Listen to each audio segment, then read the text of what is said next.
এই সময়গুলো এসে বাবা মার কথা খুব মনে পড়ে। দেখো বন্ধুরা, বিয়ের পরে মেয়েদের লাইফটা কতটা পাল্টে যায়।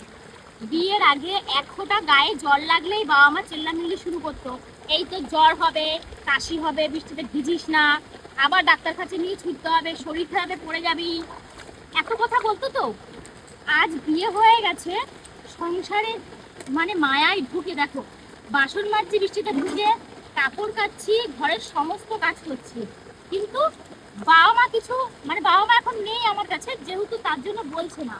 তো এই সময়গুলো এসে না, যখন এই মানে ফাটা বাসে পড়ি, তখনই এসে মা আর বাবার কথা মনে পড়ে।